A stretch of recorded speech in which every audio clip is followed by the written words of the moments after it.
Hi, I'm Clara Tracey and this is Tyre Recommended.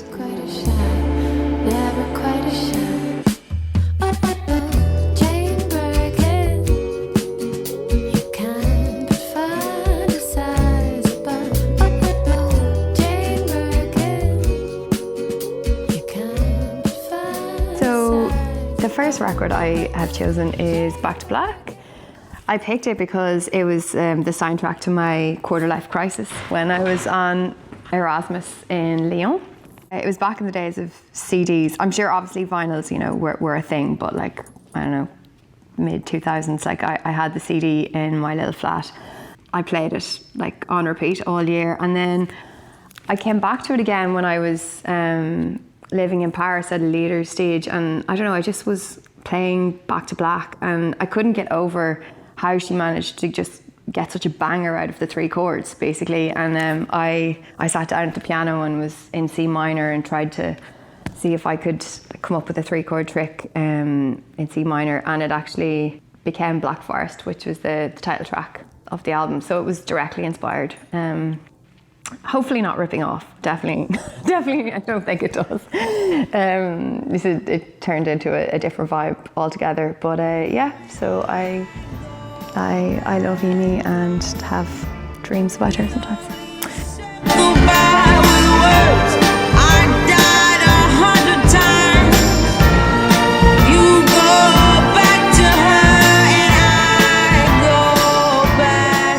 The next one was a toss-up between Stravinsky and Ravel, and I think Valero is just the most exciting crescendo in the history of music.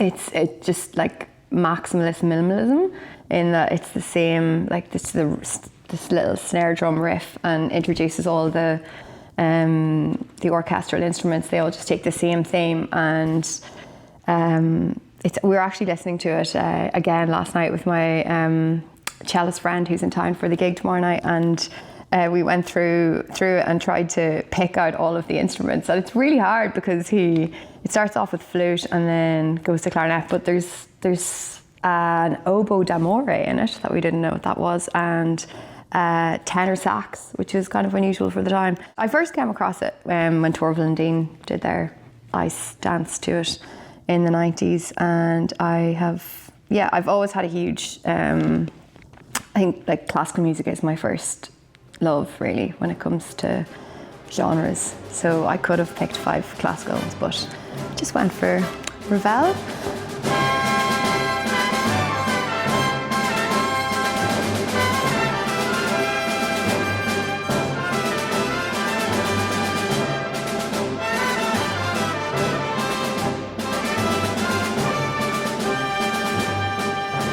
Third one is Scott 3. I originally was thinking it was like toss up between 3 and 4, but then like 3 is definitely just more me, I think, in that it's so kind of nostalgic and optimistic, and I think the 4 is more melancholic and dark. I first came upon Scott Walker when I was living in a house in Phibsborough with actually our mutual friend Ian Faulkner, and he just was obsessed and played Scott morning, noon and night, and we would dance around the kitchen to it. I'd never actually owned a record player, but the only place we could fit it in the tiny Phibsborough gaff was in my bedroom, so it kind of became the record room, and I had the big box of records, and it was amazing. Like, it was my first time properly like handling vinyls, and there was great selection in that box. It was like, I think it's also where I discovered broadcast, and like I knew Dave Brubeck, but like the Flaming Lips, and like, yeah, Gilliband. It was an amazing box. Nancy and Lee, these are all contenders. Scott, I just think if I could ever write anything that's so kind of luscious and dramatic without being over the top, like It's Raining Today, it's just like the most magical intro to a record. And then Sons of, which is actually a Brel song, it's beautiful as well in French. A big Brel fan as well, but like Feaster, the lyrics of that are so beautiful. But yeah, I think Scott Walker would be, and his arrangements are a big inspiration in my own songs. Just Mustard, I wonder if they were inspired. Like they have a whole music video that's just the eyeball as well. It's such a beautiful. Is it his eyeball? Do we think? Oh, I actually looked into that. I'm gonna ask Just Mustard if this inspired their music video when I see them again.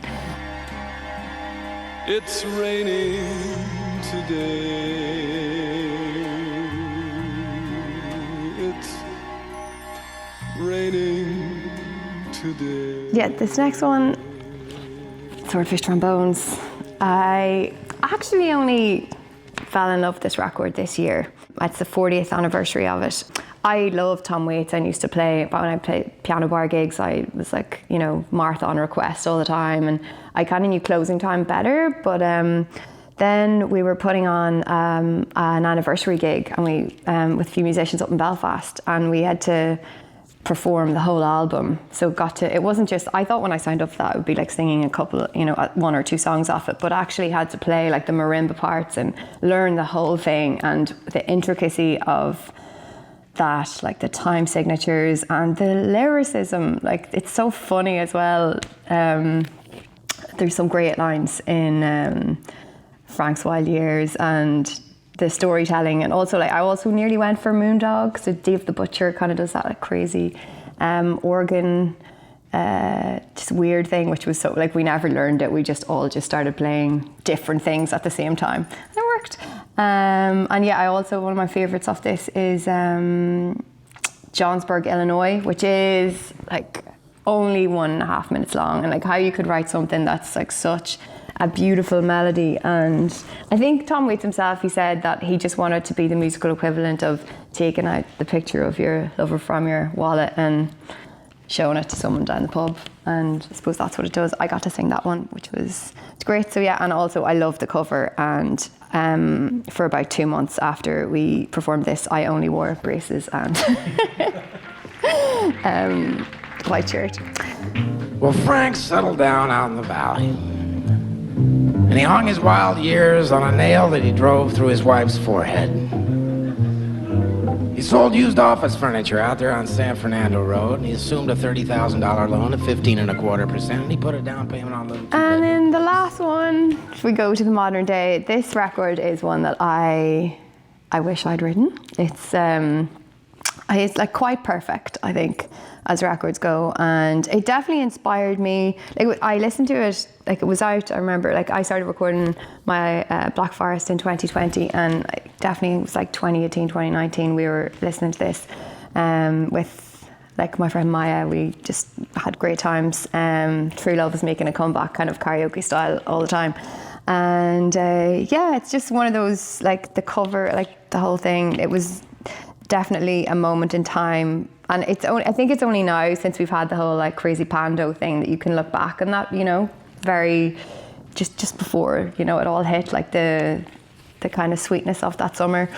And yeah, I think just the fact that she like can take something like and make a vintage sound, but yet still, you know, like make it sound modern with the lyrics, you know, the fallen trees. And I live for the day that I would make a record as cool as Titanic Rising.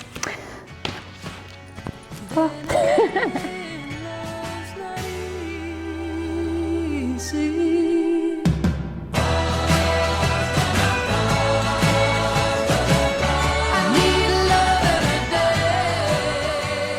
I've been Clara Tracey. Thanks so much for watching. My first album, Black Forest, is out now, and Tower are stocking it. So, you know, you can pick it up here. I wish I had, you know, I could plug it properly, but it will be here when you come find it.